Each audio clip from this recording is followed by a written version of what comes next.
Welcome back. Ms. Buckner, you ready? I am. We're anxiously ready to hear all that you have to say. I'm ready to tell you too. First of all, and I'm going to go through some of these pages really quickly because I know y'all are going to have some questions about SNAP. And I was going to go through the other programs quickly and save SNAP till the end, which I usually put first, but there's several things I want to explain to you about that. So I'm not going to go over our major programs. You can see there's like 6 there, plus emergency welfare services on the first slide. I'm really not even going to go over revenue sources unless somebody has a question about it. Y'all are the budget committee, and it's pretty much similar year after year, and the same with our expenditures. The TANF caseload, the thing I want to emphasize is this is almost it's 10,903 children. 55% of those cases are where grandparents and aunts and uncles are receiving TANF for them. The big component at the bottom is how many that are actually working, and that is 1,709. You can see in 96 there was 48,000 people in the state receiving what was called ADC, which TANF took the place of. The federal welfare reform worked well. The next page just talks about our workforce efforts. TANF and SNAP both have a work component. The child support program is a big program for us. We serve 192,817 families, collected in 24, $355 million. And we're very proud of our paternity establishment rate because that ends up with a whole nother source of relatives for children to go to in case they can't live with their parents. So, child care services, this is what funds child care for the working poor. Right now there's 41,458 subsidy children out there. You'll see pre-COVID there was like 46,000. A little bit of that has to do with our rates have gone up, but we don't have any waiting list anywhere. Some people just haven't sent their children back to daycare either because they're scared.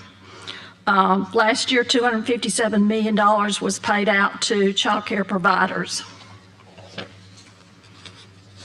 The next slide talks about licensing because we also license all the centers, the exempt homes, and the licensed homes too.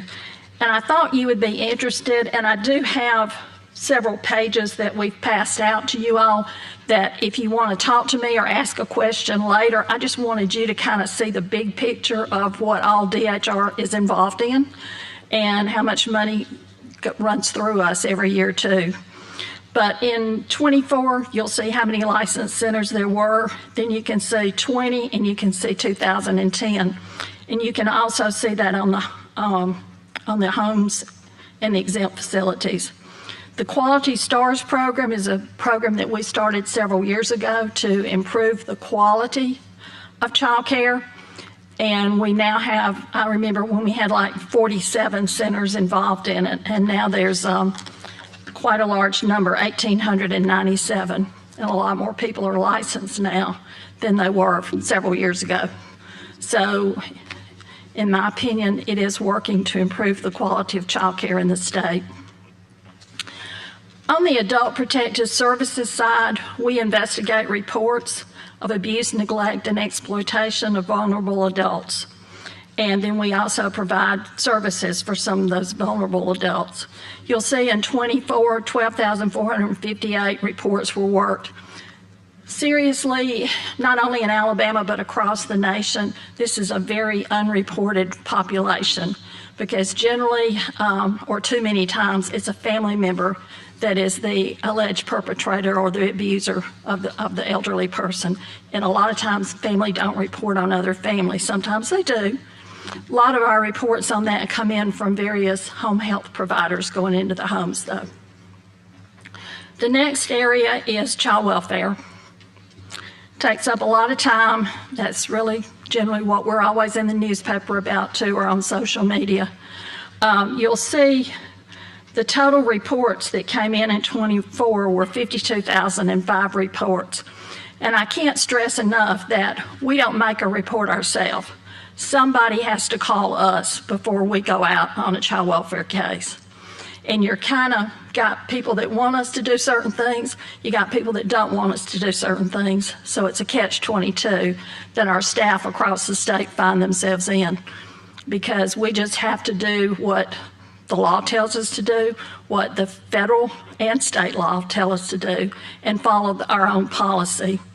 I probably get sued on these kind of things more than any of the other programs, even though we get sued on the other programs too sometimes.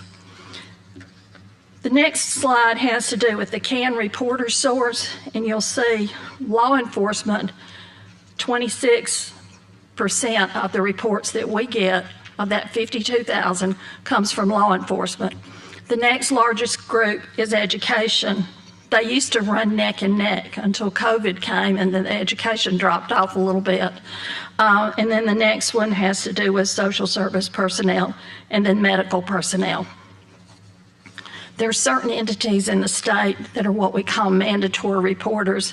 The legislature passed a law years ago and said that certain professions are mandated to report abuse and neglect. Most medical personnel are, social work personnel are, teachers are mandatory reporters too, and several other jobs are.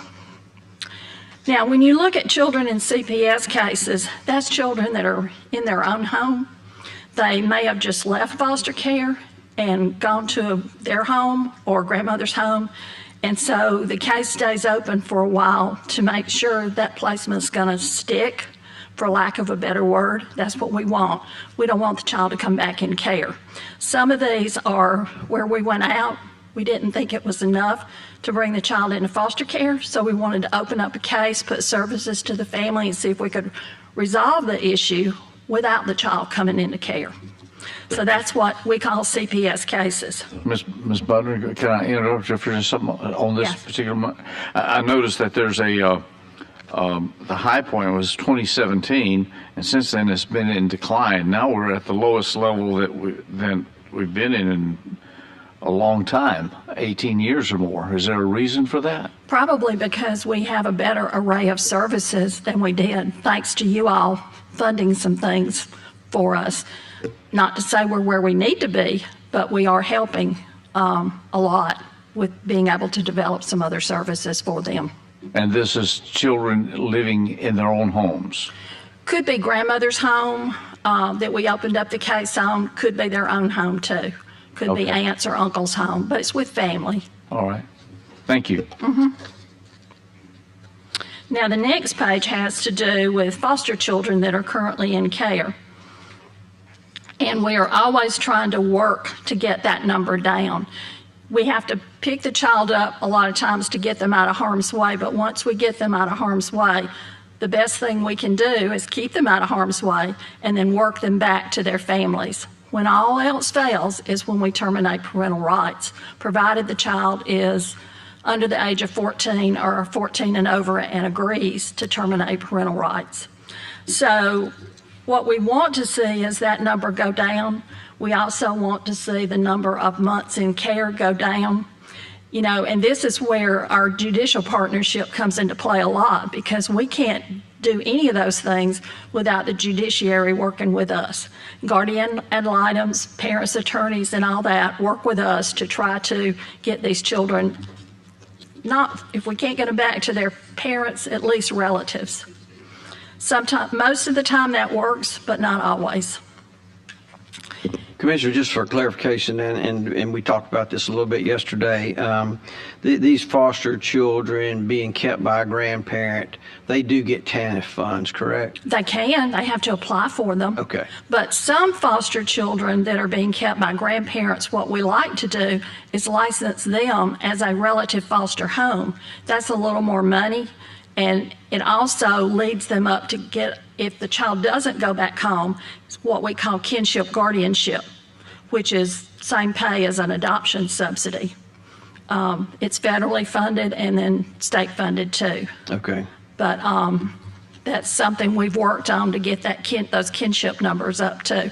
Feds will not let us access a kinship guardianship subsidy unless they've been a licensed foster parent for at least 6 months.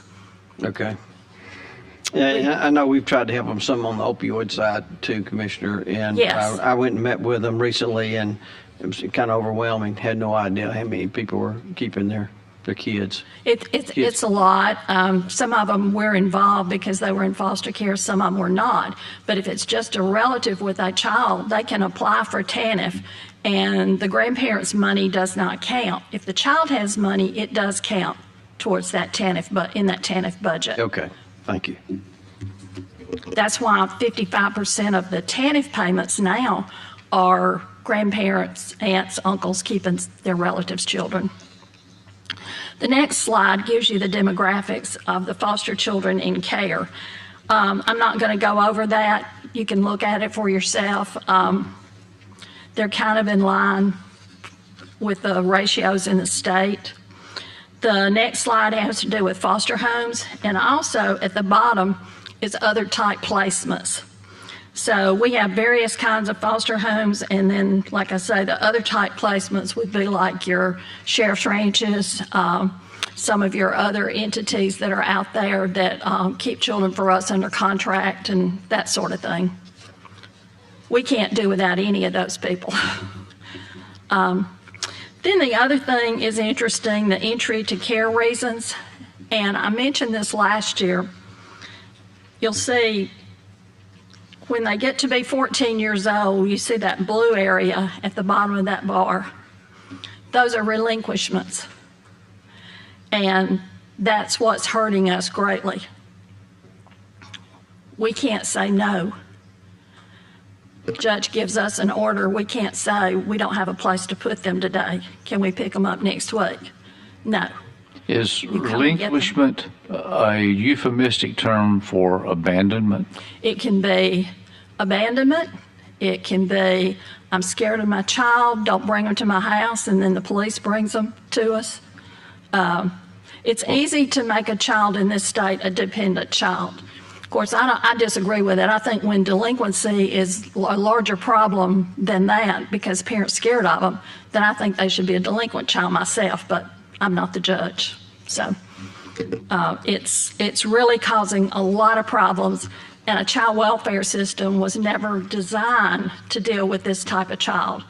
A lot of the relinquishments have to do with mental health issues because they cannot maintain the child anymore. They can't get the services.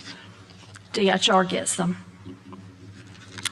We even had one not too long ago. I didn't know there were any detention centers in the state that could refuse a child on a judicial order. The judge had ordered the child go there.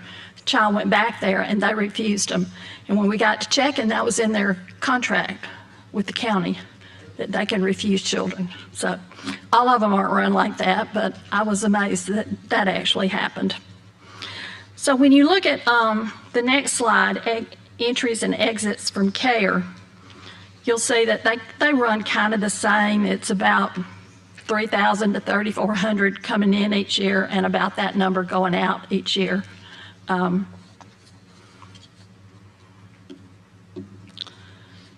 course, we want more exits than entries, but doesn't always happen that way. Then if you look at our finalized adoptions, you will see that the last one to the right, this year's not over, so there will be some additions added to that number. And like I said, when all else fails, then the child is adopted. But if they're 14 or over, they have to agree to go for adoption. And then we have to, we're in the process of finding adoptive families. So, but we generally have a list of them, especially for younger children. They're easy to place. The last thing is something that we have added this year that is new, and I'm really grateful for Department of Early Childhood Education. They came to us, and I'm grateful to the legislature because it's my understanding y'all gave them the money to help fund Dolly Parton's Imagination Library. So we partnered with them. So starting this month, all foster children under the age of 5 are enrolled. We enroll them, and they will receive these books, which are really wonderful books. So thank you for making that happen. The next program is the food assistance program, known as SNAP, or food stamps. People still call them food stamps. These are 24 numbers. There was approximately 376,000 households. That represents 752,000 individuals. 331,000 of those are children. Then almost 100,000, the head of the household is 60 plus. And also they have no earned income because they participate in what we call an ASAP waiver. Probably 13 or 14 or more years ago, we applied for it. We've actually been a national model for it because they don't move around a lot. So you don't have to verify shelter on them and several other things. We could give them a 3-year certification period, which our workers that handle those cases, their caseloads are like over 3,000. So cost effective, it is extremely cost effective.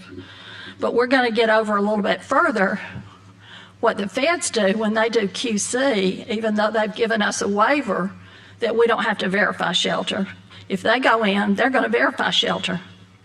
And if it's different than what was on the application, that's going to be an error for us. So, and there's a few other things in that waiver that are waived, but it certainly has helped keep our admin costs down running an ASAP program. You'll see the total benefits issued is $1.77 billion in '24. On the next page, I was going to start and just talk about PER, that's payment error rate, and that's what the Big Beautiful Bill is based on. They actually track us on 3 different error rates. Timeliness is a big one because that can precipitate a class action lawsuit. So this PER rate is what we're traveling on in the, I think OBA is what some people called it this morning. And you can actually see the states. I'm not going to go over them. I thought you might find it interesting. And the other thing, you can see the penalty based on the error rates to the left. But what you may not know, when you look over on the right side, if a state's error rate multiplied times 1.5 is 20% or more, you've got a 2-year pass on implementation of the state having to pay anything on benefits. So that puts a state out to the year 2030. Most people don't realize that's in here. And you can see the list. There's 10 states down there that are going to qualify for that. Just back up Sure. and explain what you just said again. Okay. If a given state's error rate multiplied times 1.5% ends up over 20%, then they don't have to implement until 2030. They can implement 29 or they can implement 30, but they've kind of got to pass. So if you're really bad, you got a 2-year pass. That's what I thought I heard. Yes. The worse off you are, the better off you could become? I can't speak for who wrote the bill, but that is the math. But most people don't know that. And I put the formula up there on the right corner side. Is it easier for Alabama to work toward trying to go from, what are we, about 6 or so? No, we're about 10, right? We're 8.32. 8.3. Would it be easier to try to drop 3% or to move up 12%? Well, that's what we're having some conversations over. So, like I said. This is the first I've heard of that. It's out there. You know, You can pull it up on FNS's website and everything else. Representative Witt shaking your head. Did you know that? I thought you did. Mr. Chairman, could she clarify? It's unusual. Yeah, and it seems to be headed in the complete wrong direction of where we need to go. I'm sorry. Senator, go ahead. Thank you, Mr. Chairman. I just wanted to be clear when it says we don't have to implement what we already started. Be specific, if you would. Okay, would you mind to hold that thought to the next slide? Okay. Because I think it's going to be real clear to you. But I just wanted y'all to see these states, and I wanted you to know, that there's 10 states that don't have to implement when the rest of the country does because their error rates are higher than the rest of the country's.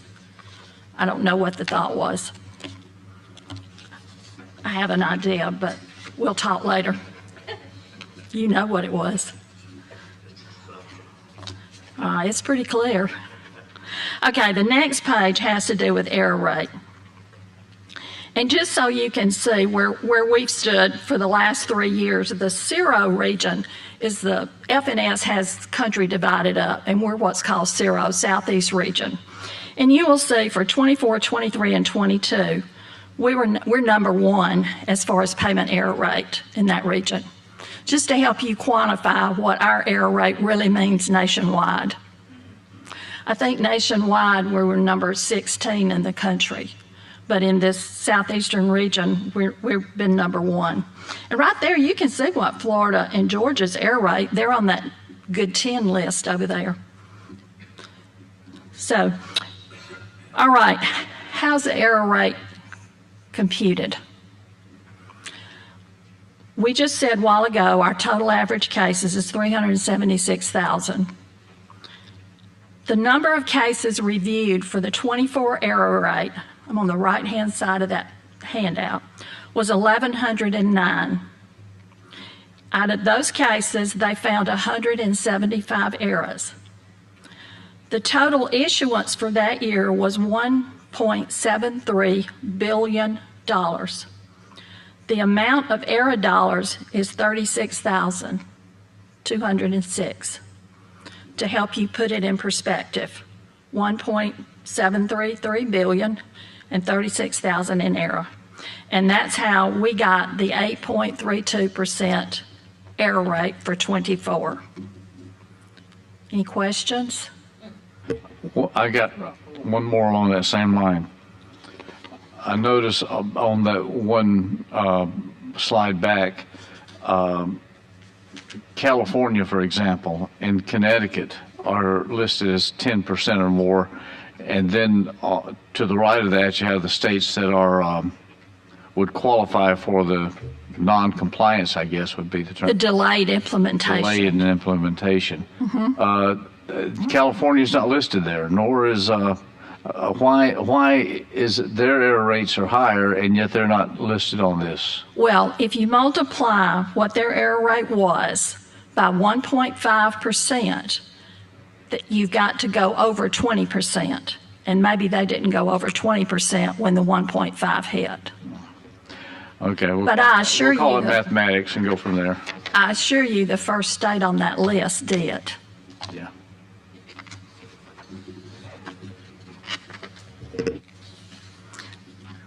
Okay, the next slide has to do that first blue circle, SNAP education. That was worth almost 7.2 million. That's where we were teaching children through a contract. I believe Auburn University had that contract or has that contract, how to eat healthy. All of that was zeroed out in OBA. So there is no more SNAP education except what Auburn University has left over to carry. We think it's going to be a little over 1 million. We won't know till we get the numbers from them. So the SNAP education for states has gone away unless states decide to fund that on their own. All right, the second one has to do with admin cost. And I know Kirk's already talked about this, but admin costs kick in FY27. It's been about 50-50. It's now going to 75 state, 25 federal, which puts us it's actually 35 to 40 million. We think it's a little over 35. Somewhere FNS has put out a number that says we're at 39 right now. We don't know. We've got to crunch those numbers a little bit and see if we can get a better read on where we are. Then to the far right, in FY28, unless you're one of those delayed implementation states, states will start funding based on their error rate benefits, which is huge for us. $173 million. If it's what it is in 24, it could go up, it could go down. Remember, we also deny 20,000 people every month in this state for SNAP. They're coming in to apply. So our workforce has to deal with those too. So if you look at the bottom, the total increase from 26 to 28 is $208,694,000. Representative Coleman Madison, did I answer your question? Senator, I'm sorry. I know that.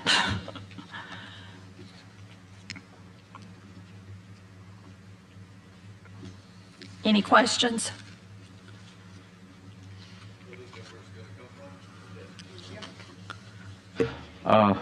You're asking me that? You didn't say who was. This is the budget You invited the committee, right? question, okay? 35 million starting in January. We got to start budgeting that, correct? That's For fiscal year? 27. Yep. Nothing happens in 26 as far as OBA.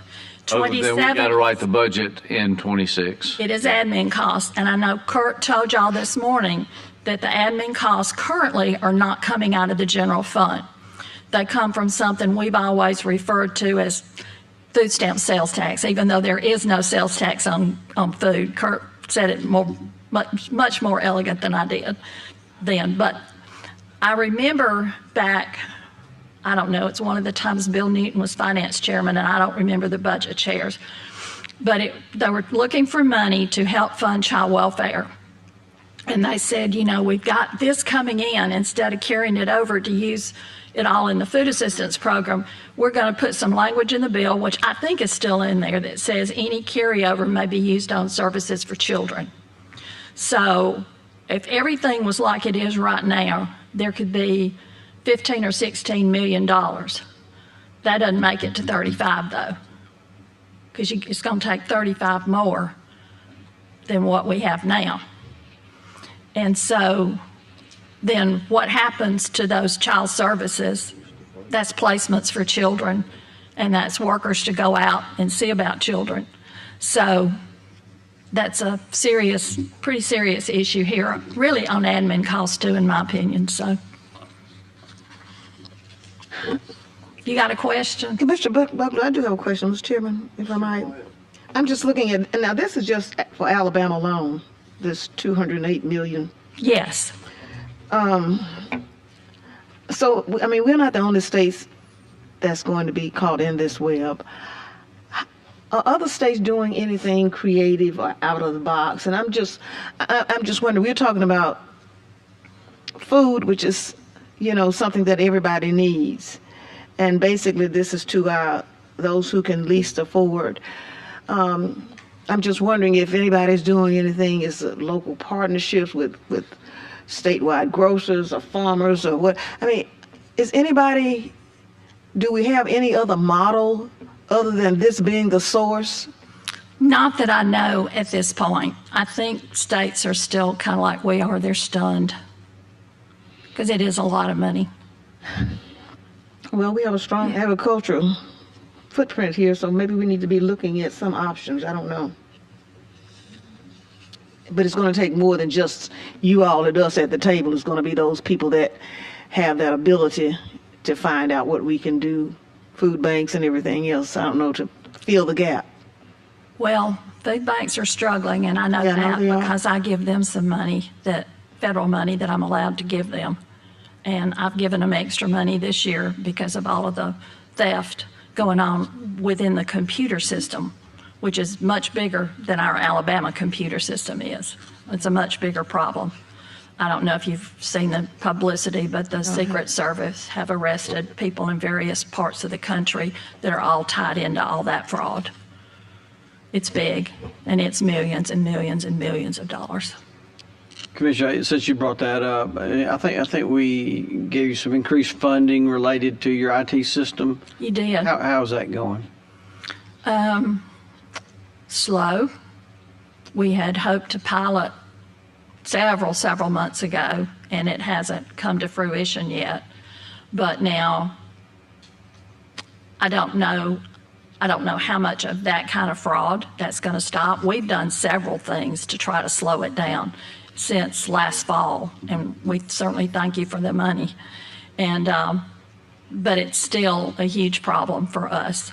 Now, our contractor is about to try something new that they laughed at me when I first told them to try. They said it was old school. I said, I know it is, but old things do still work sometimes. So I'm anxious to see how that's going to slow it down a little bit too, once they get all that in place. But hopefully it will slow it down. It's I really think the federal people, because it is a nationwide problem, should step in and try to help push some big computer company to do it. It's kind of like we do one thing, they run do something else. Right. And, you know, with all the technology, it's hard to teach thousands and thousands of elderly people how to go to this app on their phone and do this and this and this. And I've got to where I find myself going in a grocery store and I'm checking their little things you put your card in to make sure they don't have a skimmer on them. And they promise me they check it every morning. And I say, you need to check it 3 times a day because it's a terrible problem. But any more questions in regard to error rates now? Yes, Representative Wood. Thank you, Commissioner. I certainly appreciate you being here today. Supplemental Nutrition Assistance Program. Yes, Supplemental Nutrition Assistance Program, also known as SNAP, yes, makes up 2/3 of your budget, correct? Roughly? probably with the federal Probably it money. does. So I guess my question is, going back to the error rate that we're looking at and where Alabama's is currently, what is your department doing or what is it investing in? Because if we could get this below 6%, obviously then, you know, our responsibility back or the money would obviously be, we could avoid nearly all of it if we got it below 6. Right, there's So several things What that are we doing to do that, or what are we looking at? we are in discussion stages now. Okay. We can take that 100,000 ASAP people and put them on 6-month certifications, but then I'm going to have to hire a couple of hundred more staff, which is going to make those costs go up on that. That's one of the best ways to fight fraud is to go look at them all the time.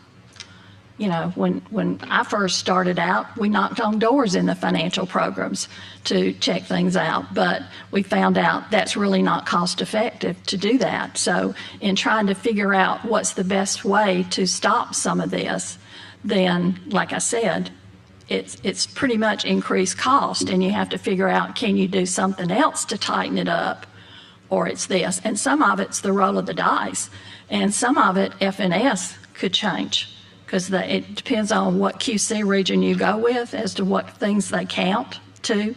So, you know, and as bills are passed over here, because there's some other bills out there that you can pass, it might take your numbers down, but it's going to add your admin cost way up too. So we are exploring ways to see what we can do. To get that error rate down. So you mentioned your employees, and you've had a large amount of turnover in your department. I have, not necessarily on the financial side. Not on the financial side, but you have overall, and you had mentioned, I think it was up into the 60 percentile, and then Yes. now it's in the 50s. No, we're about 43 in child welfare now, All right, and good deal. we're not finished with the year. So Daniel keeps up with those, that- and he better not go any higher. He better go lower. So that's right. So that was my question. So the benefits that we had given to the employee bonuses, do you feel that that's working, or it has worked?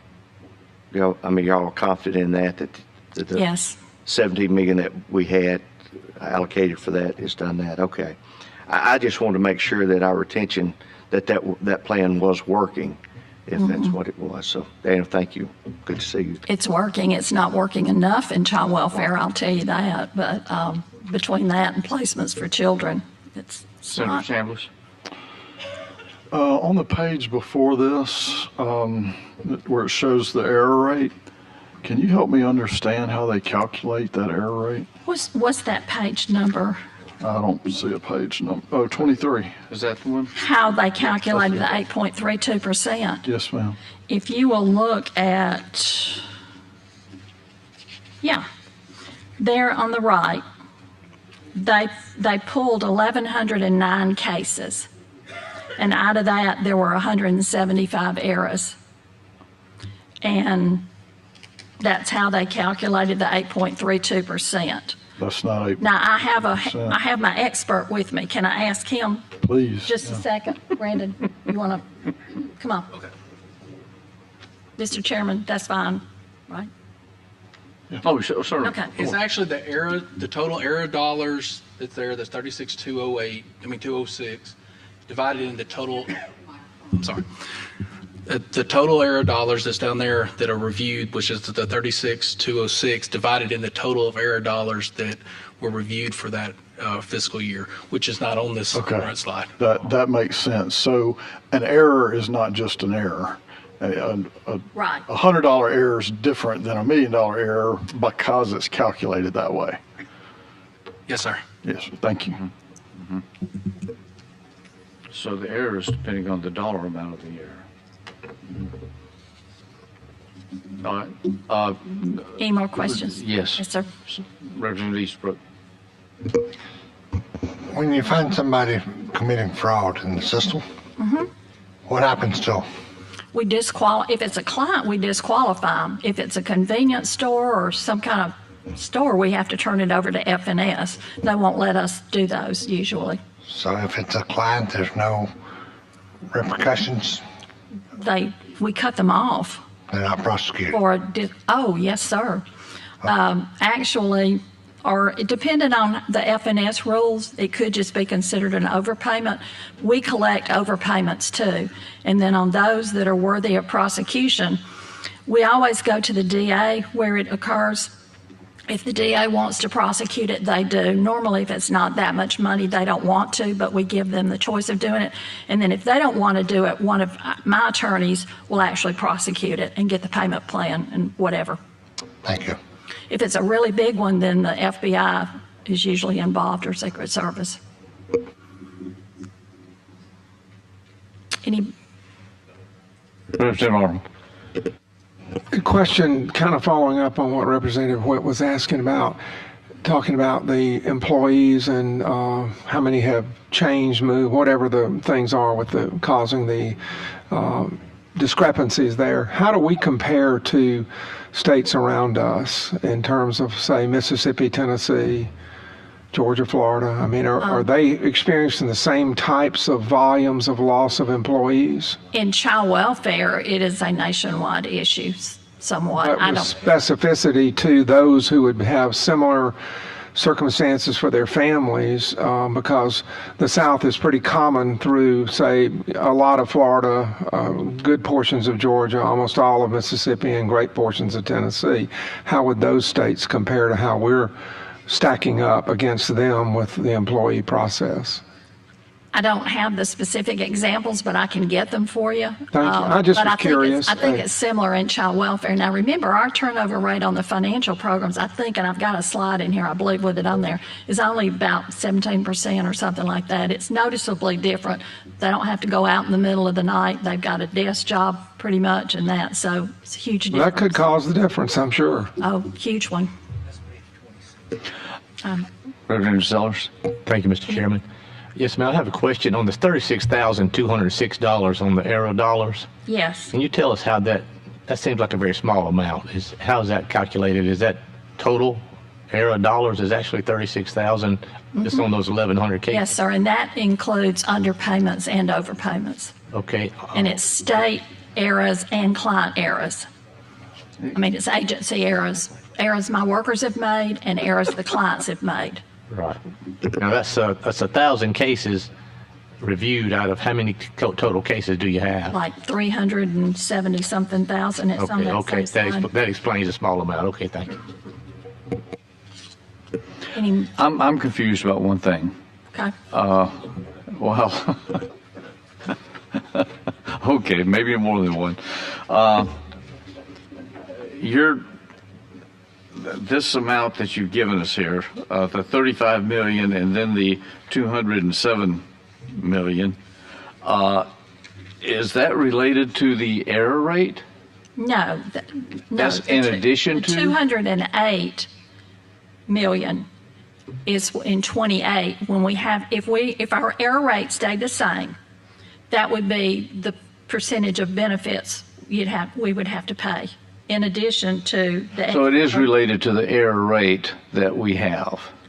The increase in admin cost is not related to error rate. Okay. The increase in benefit costs that states have, which has been 100% federal money up until this bill passed, that is related to the error rate. I'll follow you then. So the 35 million has nothing to do with the error rate. It's simply a matter that the price of our share goes up 50%.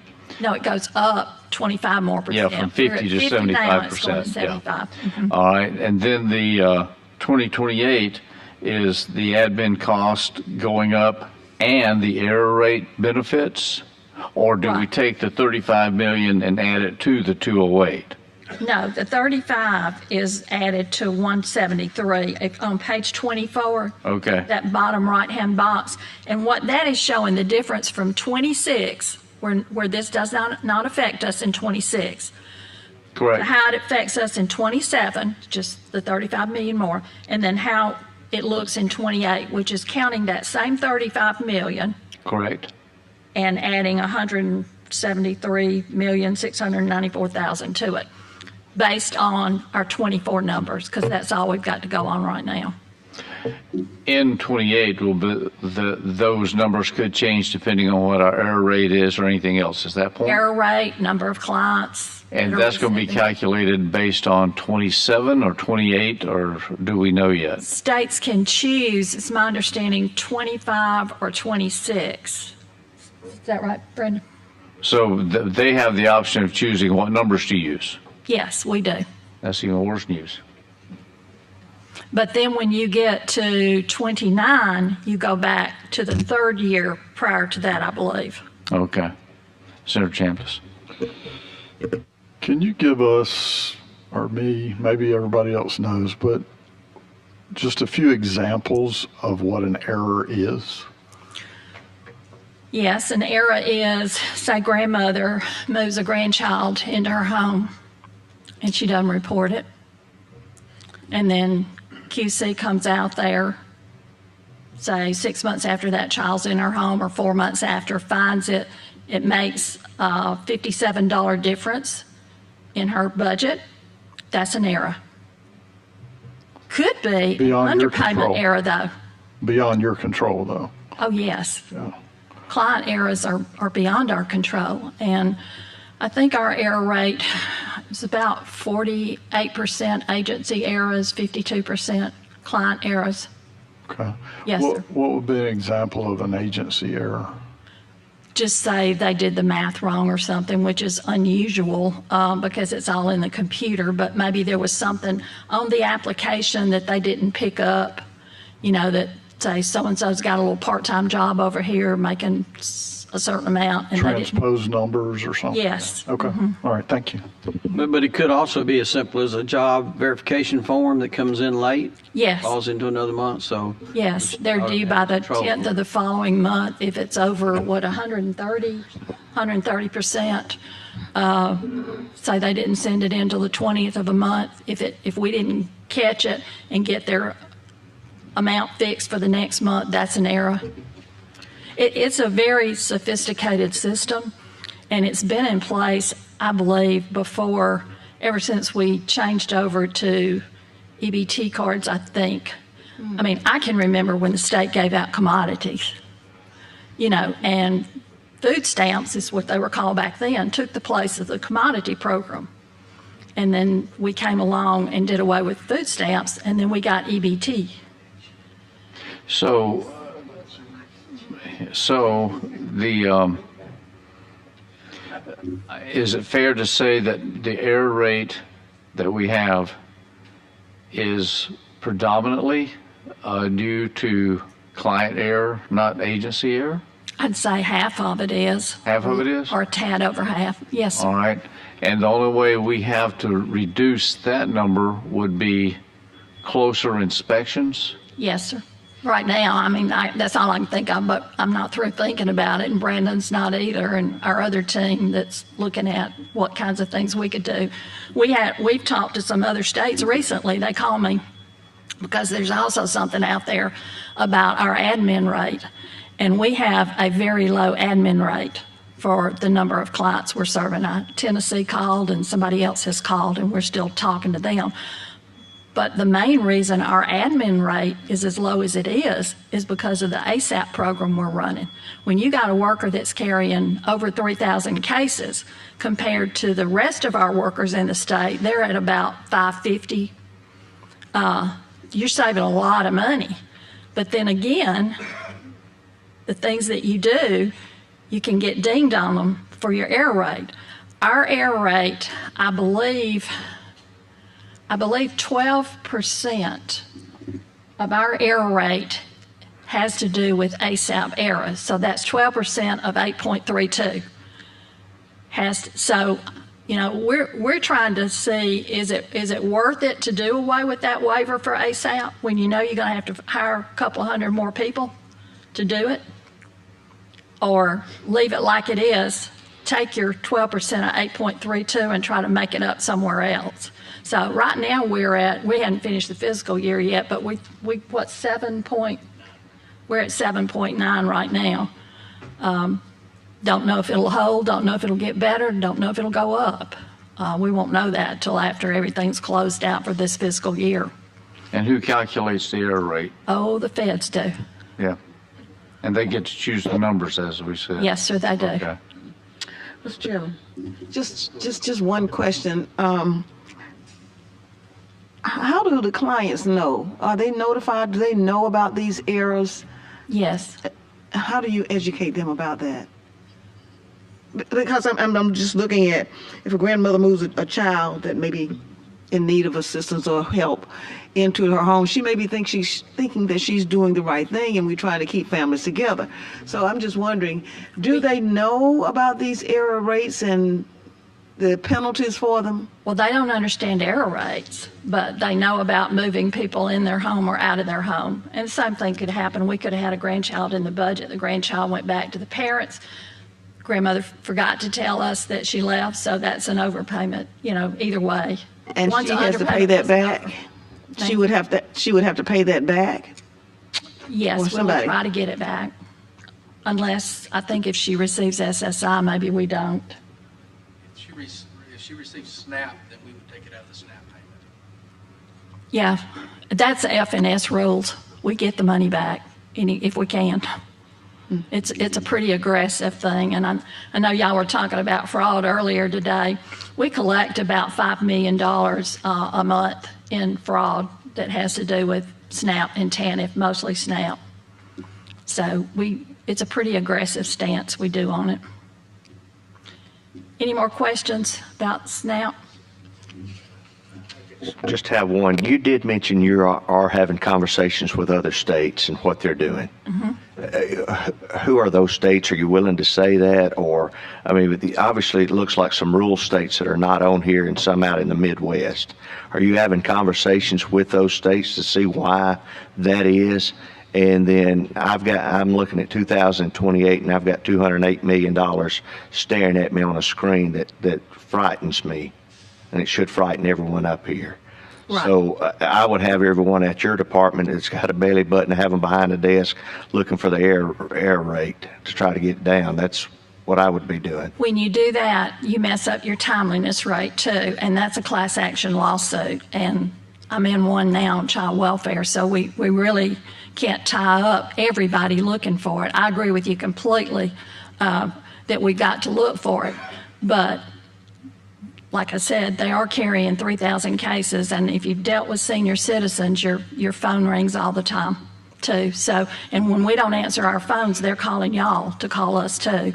So, I mean, it's a tough balancing act, and you don't want to put too many staff in there because you can double your admin rate if you do. So, But yes, Brandon was on a call this week. How many states was on that call? 8, 12, something like that, with them. But the thing you have to look at, we're a pretty heavy-duty state for SNAP. Some of those Midwestern states, they don't have caseloads like we have in Alabama. The fewer number of cases you have, now California and New York do, but some of those Midwestern states, they don't have the same kind of volume. They don't have the same kind of volume on anything, including child welfare, that we have in this area. So, any more questions? I guess a statement, but a little bit of a question. I am very much in favor of reducing fraud and mismanagement and errors and all that kind of stuff. But here we're looking at a $36,000 total errors of what was looked at, and it equates to $209 million. That just don't seem right. I'm not saying it's not right. It seems like we're headed a little bit too far. So that's just my opinion. You can comment or not, but I can't am I comment. reading this right? I mean, You're reading it right. Golly. Yeah, thank you. Miss, It was suggested by my colleague to the right that we simply buy down the rate. Can't we send the feds $36,000 and then? I would be happy for y'all to negotiate with the feds. I think I'll that'd give be you whatever information you need. And And Representative, go ahead. I didn't mean to cut you off. I didn't see you. I was interested in knowing, had that been just a follow-up, because that's where I was on, that seems to be a small amount. Has there been any conversations with the administration, with the legislators in that area to help them to work to help clarify? But that does seem like a small amount for us to be jumping hoops over. And the other part is then the staffing that you have. Is it adequate enough to address the concerns that have been raised here today? probably not.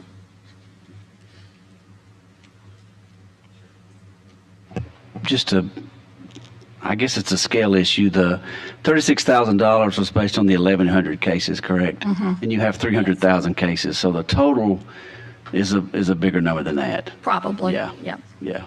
So it's not a $36,000 issue related to the 208. It's more of a few million dollars compared to the 208 million.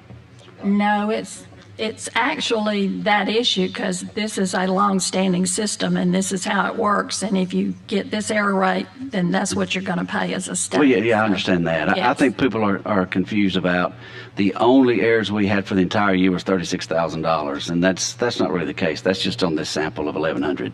Right. Right. Okay. And they sample every month too. Okay. They're pulling and then they compile the quarter and then they compile the See year. what I'm saying? There's 300,000 cases. So if you added all of them up, it's probably going to be $5 or $10 million total. I don't know the number. It's just a guess. It's a bigger number than 36 for the whole thing. Yes, but 5 or 10 million is a lot less than 208 million. Commissioner, maybe to end on a lighter note. Please. Now, the SNAP benefits are based on inflation, right? So we've been seeing that go up tremendously in America. Yeah. So if we do come off this inflation and we do start seeing some reduction in food prices, that would bring these numbers down, right? It depends on how F&S tells us it's going to be handled.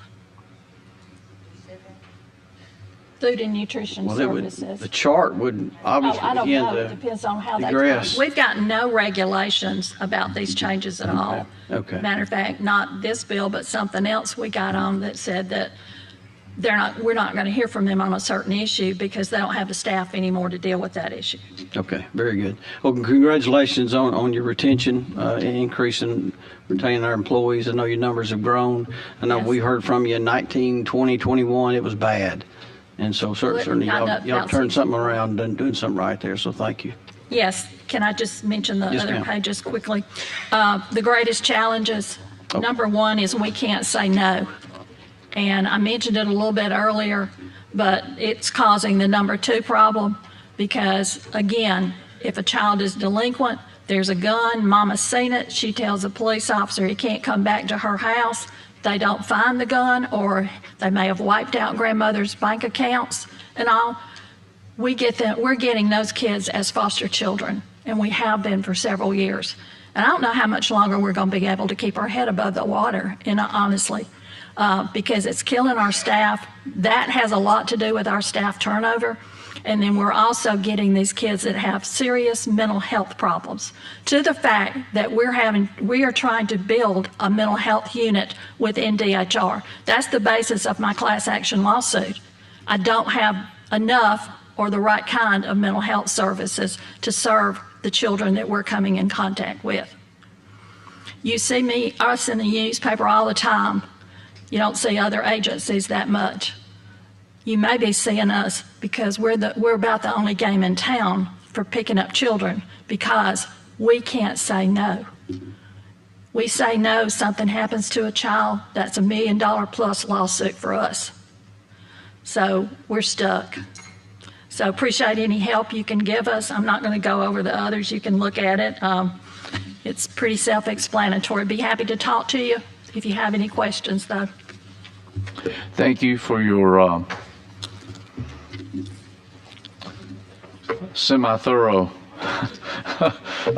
There's only so much you can tell us, because there are no, as you said, there's no regulations. We don't know how it's going to be implemented. And I got one text message of explanation of this dichotomy of why they're excluded and we aren't, that type of thing. So more a matter of getting particular votes at the time of passage. So, imagine that. Oh, you've got a question? Yes, ma'am. Commissioner, it's not really a question. I want to say thank you for what you and your department do. This has got to be one of the hardest jobs in the state, dealing with children, and you can't say no. But I just want to say the Boys Ranch in Summerdale turn out some amazing youth. Some very successful young men have come through that program. We watch them play, be star athletes, on to just different avenues in life. So that is a wonderful program. And thank you for I agree completely. That. We need all the help we can get. We need the Boys Ranches and all those other entities out there helping us, because we're not a one-man show. Well, they do a fabulous job. I wish all agencies could model after that. It's amazing what they turn out. It is. Thank you. Thank you. y'all so much. Appreciate it. Any other questions or comments? No? Thank you. Thank you. Ms. Buckner, we'll talk to you soon. Ms. Boswell. There you are. Here I am. Good afternoon. Good afternoon. All right, Andrea is handing out your documents. I'm assuming all these documents, these slideshows are being placed online? They are. Okay. Yeah. So do you want to make some connections to Kirk's earlier presentation? He talked about a couple of things that I want to give you a little bit more detail about. And the first is rural health transformation.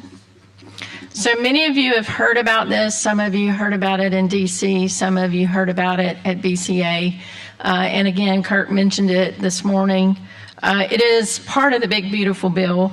And I think one of the most important things for you guys to know from my department is rural health facility definitions do include community mental health centers, opioid treatment programs, and certified community behavioral health clinics. And so that bill does include services offered by those entities. So we have 19 community mental health centers in our state that are organized by catchment areas to cover all 67 counties. Some of those mental health centers are in catchment areas where all of the counties are rural. Others are in counties where one or more of the counties are rural. So every single one of the 19 community mental health centers has at least one county that is likely to meet the definition of rural under this bill. And then others have all rural counties as a part of their catchment area. Opioid treatment programs. We do have a lot of opioid treatment programs in our state. The methodology for where a treatment program goes is developed by SHPTA. We currently have 3 counties that are not covered under any opioid treatment program. That's Lee County, Monroe County, and Marengo County. Certified community behavioral health clinics. You'll hear me talk about this a lot, both in the big, beautiful bill and the executive order that I'll talk about later. Certified community behavioral health clinics are a new model that we've been moving to over the last few years. Many of you know that we've asked for funding for crisis services, and you guys have been extremely generous with us for crisis services. If you look at this graph, you'll see you can't operate a CCBHC without crisis services. So we knew this is where we were going, and we knew what we needed in our state was crisis services to make this model work. Where are we in Alabama? In 2024, Alabama was one of 10 states that received a CCBHC demonstration grant. We're the only southeastern state that received that grant. It was a very competitive process, but honestly, it happened because of the investment you made in crisis services. The first 2 to be certified were Wellstone and Alta Point. In October of 2025, Mountain Lakes Behavioral Health Care, which is in the Marshall County area, will be coming on board. And then in January of 2026, Lee County or Integra, which is in the Lee County area, and then Northwest Alabama Mental Health Center, which is in the Walker County area, will be planning to apply for certification. So we are in the middle of a major transformation. This is a partnership between the Substance Abuse Services Administration as well as CMS. And so we've been working hand in hand with Medicaid on this process. So for the Rural Health Transformation Grant, we don't know yet. As you heard earlier, additional guidance is coming out. But we have listed some programs that we believe might qualify. But we don't really know until the guidance comes out, which we think might be early September. But this just gives you an idea of the potential programs that could be, the funds could be used for under this bill.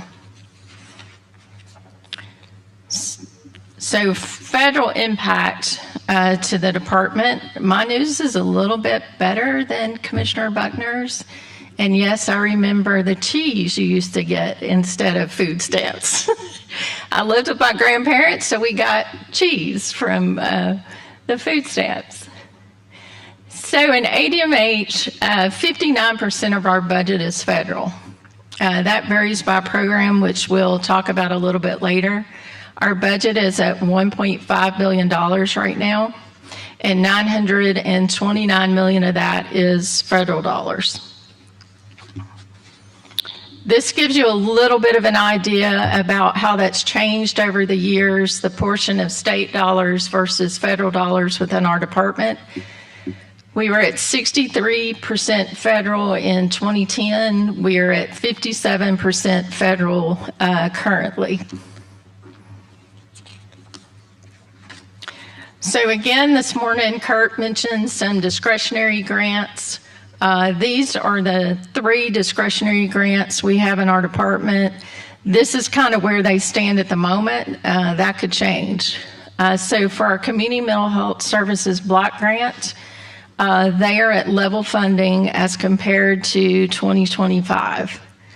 For the what we call the Substance Use Prevention Block Grant, there is a $20 million increase overall in that block grant from 25, and then also for the state opioid response grant, it's a $20 million increase over the 25 levels. So how does that impact Alabama? So in our substance use community services funding, the federal funding is 63%. Of that, grants make up 54%. So you can see if we start seeing big cuts in our discretionary grants, either the SOAR grant or the substance use grant, then that's going to pretty drastically impact the substance use services in our state. Right now, in the state dollars, you'll also see opioid treatment and abatement. That is representing 21% of the state funds that are allocated to substance use community. On the mental illness side, the federal funding is much less. It's at 38%. And only 8% of that is funded through the discretionary grants that I just described. So any change in the discretionary grant doesn't really hit the mental illness program as hard as it does the substance use programs.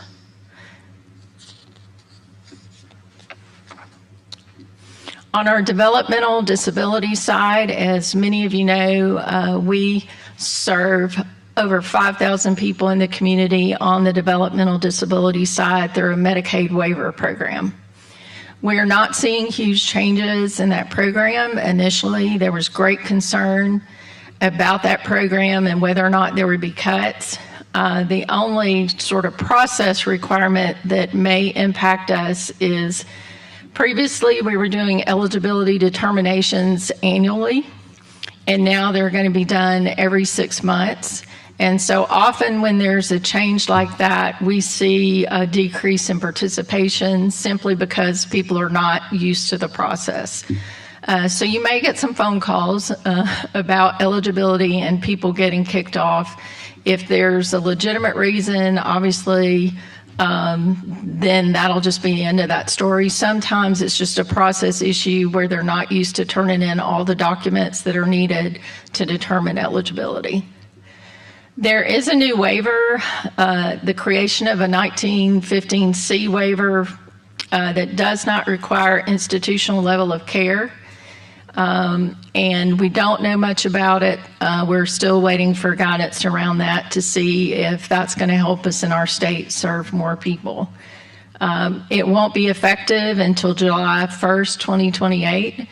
So I'm sure there'll be a tremendous amount of guidance that'll come out about that. This is our developmental disabilities program. As you can see, the federal portion of that is 81%.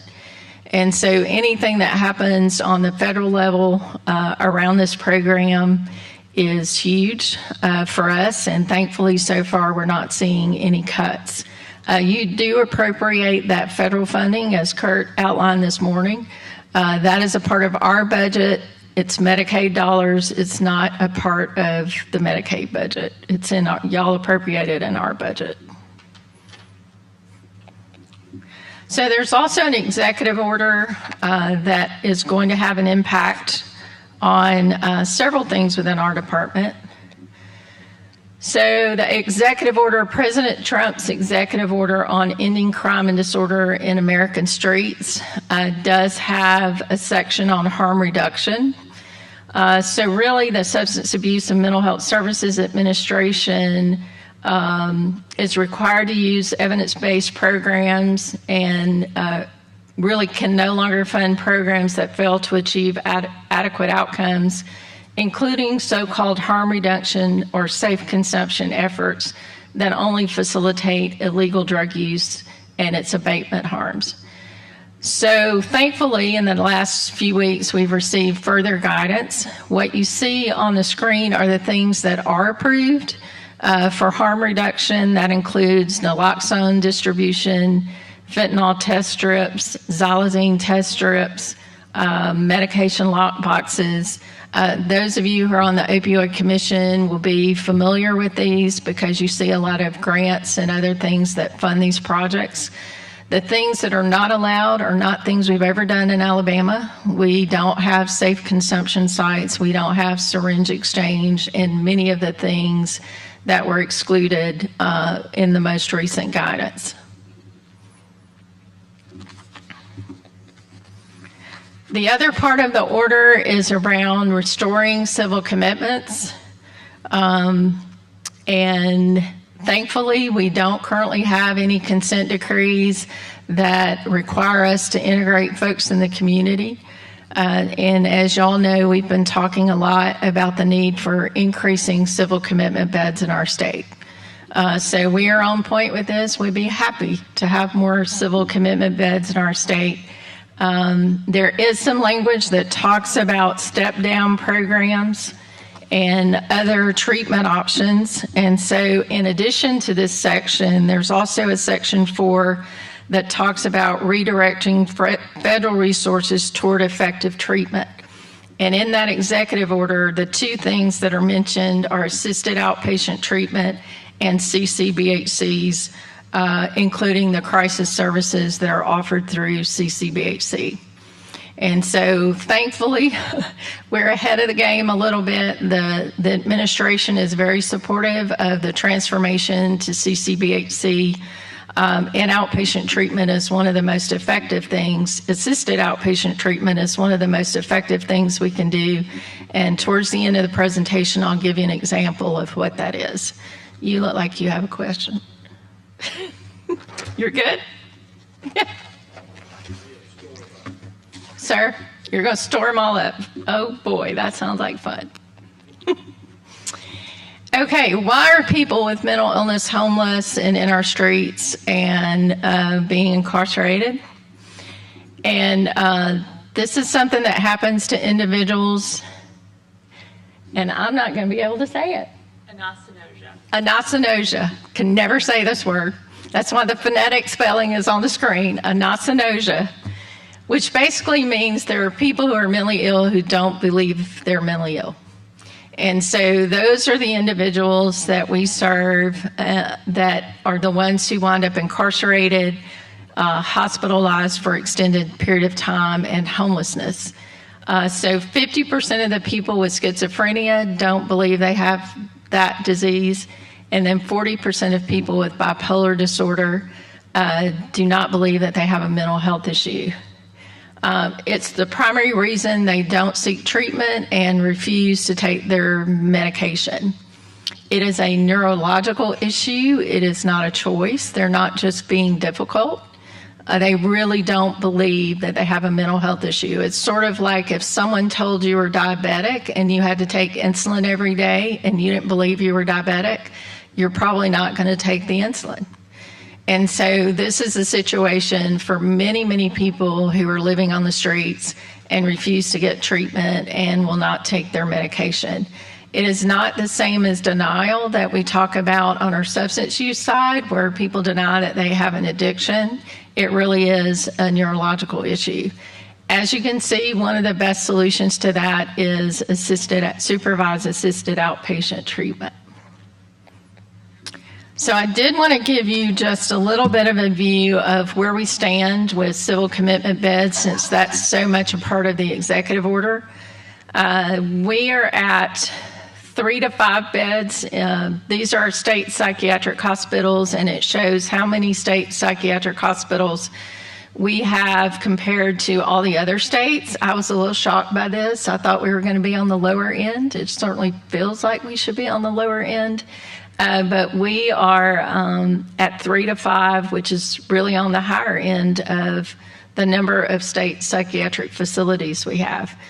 As y'all know, we've closed a few in our state, so this was kind of surprising. This is the number of patients per 100,000 population in psychiatric facilities. Here we're at 7.5 to 10. This only includes our state facilities. It does not include civil commitment beds that we have in the community. So again, we're kind of low on this one, and we'll do a deeper dive into that on the next slide. So where are we with civil commitment beds in our state? And this was a big part of our conversation actually last year during the budget hearing. Right now, we have 298 civil commitment beds in our state. Only 285 of those are in our state facilities. That's not the number of beds in our state facilities. That's the number of civil commitments. We have 268 beds at Bryce Hospital, but about half of those are used by the forensic population who are not going to leave us anytime soon. And so we really only count our acute civil commitment beds in that number. Contracted beds, 225. Those contracted beds are in the community, mostly in rural hospitals. So let me say, if a bunch of rural hospitals shut down, we're in a world of hurt, because 255 of our civil commitment beds are in the community in mostly rural hospitals. Commissioner, just a question right there related to that, because I know we're overwhelmed in Madison County, and I understand the same thing's going on down near Mobile. But is there anything that we can do on the judicial side to expedite some of those processes related to those inmates that are staying in our facilities now, that would then free up some beds to move some from either the jails or from our hospitals? So Definitely, that's the next progression. That's where they've got to go. So getting them into the community is really challenging. Getting them from Bryce Hospital or even from Taylor Hardin in the community is challenging. We're now back in mediation because we still, as you know, have a backlog of individuals who are sitting in jails waiting for an evaluation. There are some things that we've been working on with Chief Justice Stewart and with the judges to try and expedite and do jail-based restoration for those who are in jail. But on the civil commitment side, there's pretty good bed turnover. We just don't have enough beds. And so the jail situation is improving a little because we've started jail-based competency restoration. We've also worked with the courts to make sure that individuals who aren't really mentally ill are not on that list, because right now a lot of folks have figured out, lawyers have figured out, that if they send in the Taylor Hardin track, then they're going to get to stay in jail a couple of years before going to prison. It's not because they have an identified mental illness, it's because they have a good lawyer. And so there's been some effort to make sure that when we work with judges, they do outpatient commitment orders instead of putting them on the track to Taylor Hardin. Good. Okay.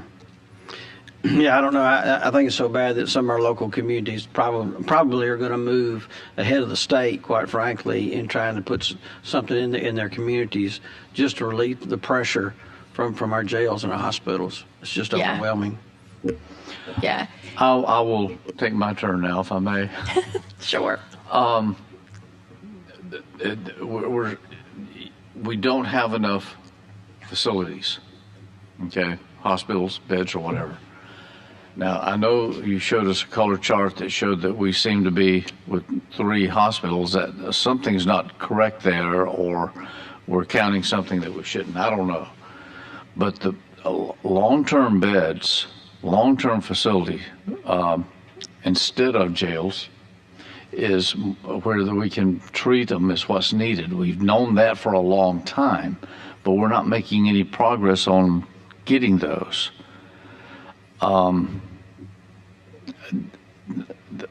Where do we begin from that end? And the other is the crisis centers. How many do we have operational now? 6. 6 of them.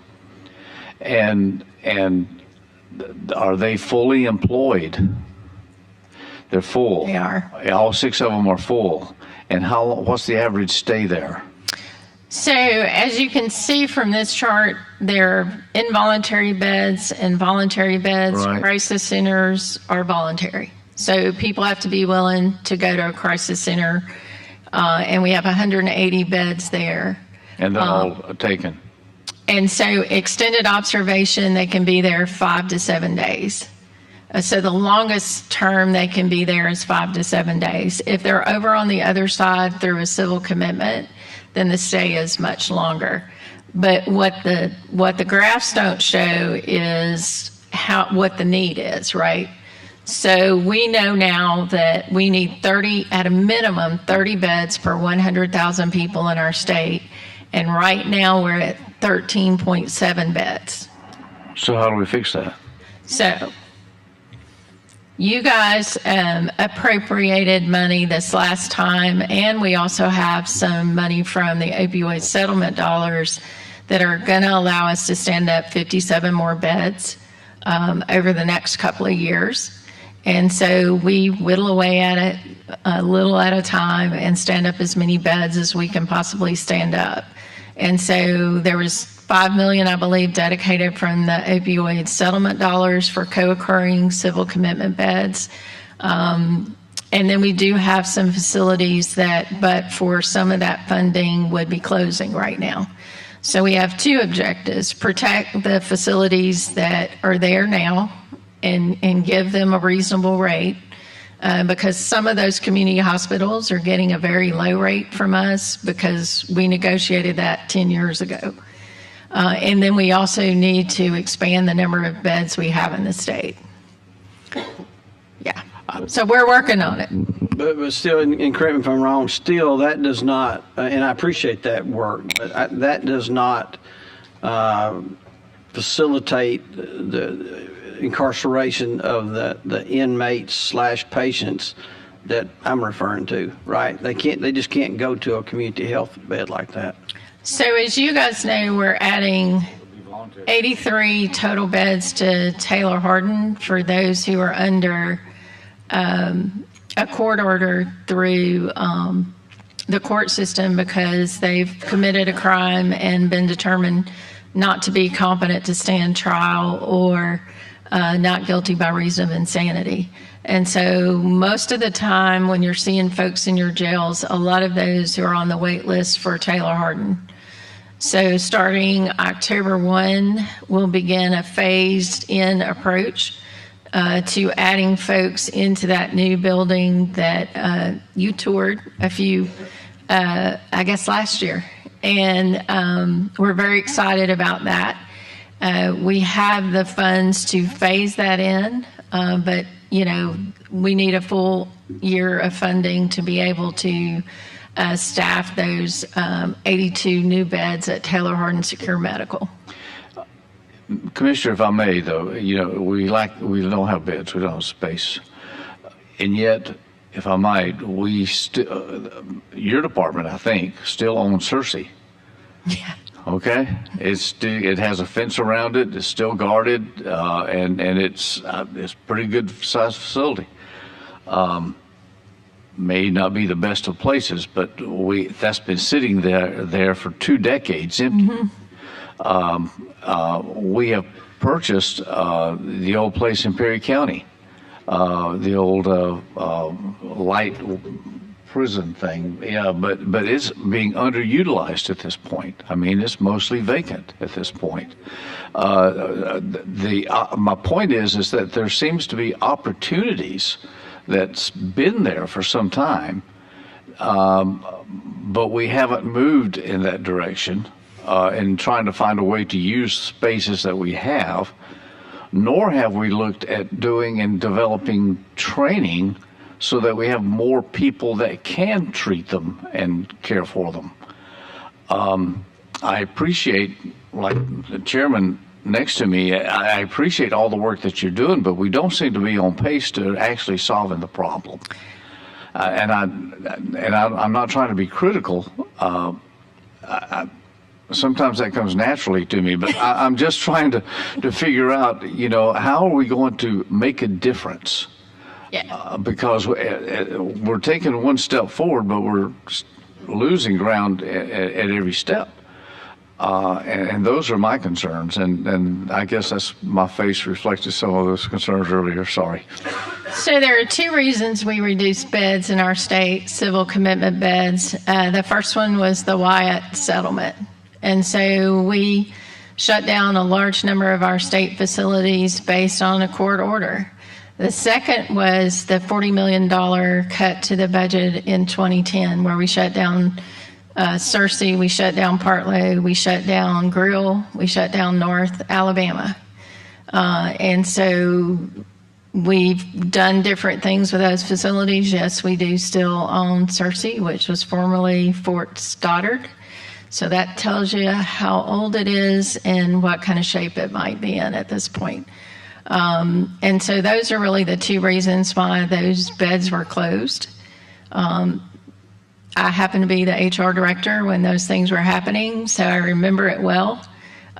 It doesn't make sense to us to try and open up a large facility like Searcy. the amount of money that would have to be invested to renovate and restore that would not be a great option. We think contracting with community hospitals, having our community mental health centers run 16-bed crisis residential units. Here's the other really, really important thing you need to know about the difference between running a state facility and our community mental health centers running a CRU. If I run a state facility, it's pure state dollars because of the I&D exclusion, which is a federal rule that says anything over 16 beds is pure state dollars. If a community mental health center runs a 16-bed crisis residential unit, you get federal dollars to go with your state dollars. So that's why we're doing what we're doing. It's all about the money, isn't it? It is all about the money. Representative Witt has a question first. Thank you, Mr. Chairman. Let's circle back to the crisis centers real quick. You said there were 6 Right. across the state. Plans for a new one? Is there any, what's on the horizon? Not in this year's, no. Okay, so we have 6. We have 180 beds, correct? Right. Do you know what we've spent on it since we've started the crisis centers? Your investment annually is around $42 million for crisis centers. So once we started, it's 175 million. Right. Since we started that in 2000, October 2020. Right. So we're roughly running about $1 million per bed in the crisis center, correct? So we've spent 180 million up to point. And so you have to calculate the number of people served in that. Yeah, so that was my next question. Do you know how many people you've served? Over the full length of time, it's a little over 16 million or 16,000. In year 24, it was 8,000. Do you know where that information is, and can I get a copy of that? Sure. Okay, thank you. Sure. And if you would, that same information disseminate, make sure we get it. Go ahead. So why would you not sell Cersei? It sounds like it's just a dead expense. Why would you not unload it? You know, if you have a buyer, I would be happy to.